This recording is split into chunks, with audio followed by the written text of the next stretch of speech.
किन शर्तों पर भारत पाकिस्तान में हुआ सीज फायर? पाकिस्तान को किसी भी कीमत पर नहीं बख्शेगा भारत। 6 फैसले दे रहे गवाही, जान लें विस्तार से। पहलगाम में हुए भीषण आतंकवादी हमले के बाद भारत और पाकिस्तान के रिश्तों में एक बार फिर से तनाव चरम पर पहुंच गया। इस हमले में 26 निर्दोष नागरिकों की जान चली गई और इसी के जवाब में भारत ने ऑपरेशन सिंदूर लॉन्च किया। शनिवार को दोनों देशों ने तत्काल प्रभाव से संघर्ष विराम यानी कि सीज फायर पर सहमति तो जता दी, लेकिन भारत ने यह स्पष्ट भी कर दिया कि सिर्फ एक समझौता काफी नहीं है। आतंक के खिलाफ उसकी नीति अब कड़े कदम और बिना समझौते की है। भारत ने पाकिस्तान के खिलाफ 6 बड़े फैसले लिए जो संघर्ष विराम के बाद भी बिना किसी नरमी के लागू रहेंगे। आइए जानते हैं उन 6 फैसलों के बारे में। इसमें सबसे पहला फैसला है सिंधु जल संधि पर रोक। 1960 में हुई ऐतिहासिक सिंधु जल संधि जो विश्व बैंक की मध्यस्थता में भारत और पाकिस्तान के बीच हुई, अब अनिश्चित काल के लिए स्थगित कर दी गई। इस संधि के तहत पाकिस्तान को सिंधु नदी प्रणाली से 80% तक पानी मिल रहा था, जो पंजाब और सिंध जैसे प्रांतों में कृषि की रीढ़ माना जाता है। अब भारत ने यह तय कर लिया कि जब तक सीमा पार से आतंक का सिलसिला रुक नहीं जाता, तब तक पानी की ये मेहरबानी नहीं होगी।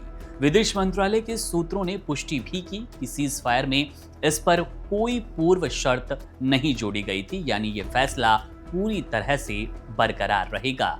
इसमें दूसरा फैसला है अटारी बॉर्डर को लेकर। अटारी बॉर्डर रहेगा बंद। सीमा पर सबसे महत्वपूर्ण माने जाने वाले अटारी वाघा बॉर्डर को पूरी तरह से बंद कर दिया गया। बाहरी सीमा पर आवाजाही और सुरक्षा खतरों को देखते हुए पंजाब के अटारी स्थित एकीकृत चेक पोस्ट को भी सील कर दिया गया। जो यात्री वैध दस्तावेजों के साथ सीमा पार कर रहे थे, उन्हें 1 मई से पहले ही वापस लौटने का आदेश दिया गया और अब ये मार्ग अनिश्चित काल के लिए बंद किया गया है।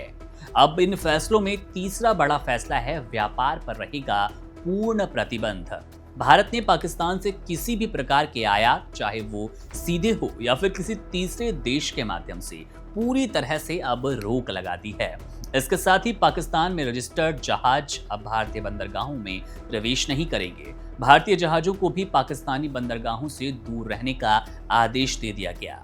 विदेश व्यापार नीति में स्पष्ट कर दिया गया कि पाकिस्तान में उत्पन्न या फिर वहां से निर्यात होने वाले किसी भी सामान का आयात पूरी तरह से प्रतिबंधित रहेगा। यह फैसला भारत के सख्त कूटनीतिक रुख को साफ तौर पर दर्शाता है। इसी फहरिस्त में चौथा बड़ा फैसला है एयर स्पेस को बंद करने का। एयर स्पेस भी रहेगा बंद। भारत ने पाकिस्तान के हवाई क्षेत्र का उपयोग करने वाले सभी उड़ानों के लिए अपने हवाई क्षेत्र को बंद करना जारी रखा।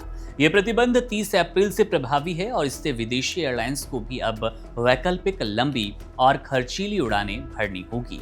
यह कदम न केवल आर्थिक दबाव डालता है, बल्कि ये भारत के स्पष्ट रुख को भी एक बार फिर प्रदर्शित करता है, दिखाता है कि भारत किस तरह अपने फैसलों को कड़ा रखने में कायम है। पांचवा बड़ा फैसला है पाकिस्तानी कलाकारों पर प्रतिबंध का।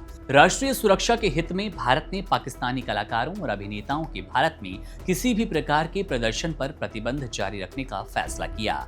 ओटीटी प्लेटफॉर्म्स, मीडिया स्ट्रीमिंग सेवाओं और डिजिटल मंचों को भी ये निर्देश दिए गए कि पाकिस्तानी मूल की कोई भी सामग्री, चाहे वो वेब सीरीज हो, फिल्में हो या फिर गाने, पॉडकास्ट, भारत में उपलब्ध नहीं होंगे। अब इस लिस्ट में आखिरी और एक और बड़ा फैसला है वीजा संबंधित सेवाओं को लेकर। वीजा सेवाएं रहेंगी निलंबित। भारत ने पाकिस्तानी नागरिकों के लिए सभी श्रेणियों के वीजा को निलंबित करने का फैसला जारी रखा। जो लोग भारत में पहले से मौजूद थे, उन्हें 27 अप्रैल तक देश छोड़ने का आदेश दिया गया। केवल मेडिकल वीजा को कुछ समय के लिए बढ़ाया गया था, लेकिन अब वो भी रद्द हो चुका है। भारत सरकार ने पाकिस्तान में मौजूद अपने नागरिकों को जल्द से जल्द स्वदेश लौटने की सलाह दी। भारत का ये रुख साफ है कि सीज फायर एक राजनीतिक समझदारी हो सकती है, लेकिन आतंकवाद पर कोई समझौता नहीं। अब ये समय है बड़े फैसलों का, कड़े फैसलों का और मजबूत इच्छा शक्ति का। भारत अपने नागरिकों की सुरक्षा और सम्मान के लिए हर स्तर पर तैयार है। इंडियन आर्मी को हम सभी को सपोर्ट करना चाहिए। जाहिर तौर पर अपडेट हम आपको देते रहते हैं, लेकिन सीज फायर के बाद अभी दोनों देशों के बीच जो समझौते की बात थी, 6 बड़े फैसले थे वो चर्चा में थे। उम्मीद करते हैं ये 6 फैसले यानी कि एक के बाद एक जो हमने आपको बताए समझ आए होंगे, आपको जानने में आसानी होगी। वीडियो कैसा लगा, फैसलों पर आपकी क्या राय है, कमेंट सेक्शन में जरूर बताइएगा। वीडियो में आपके साथ मैं था मुकुंद। तमाम बड़ी खबरों और अपडेट्स के लिए आप बने रहिए वन इंडिया हिंदी के साथ। शुक्रिया। Subscribe to One India and never miss an update.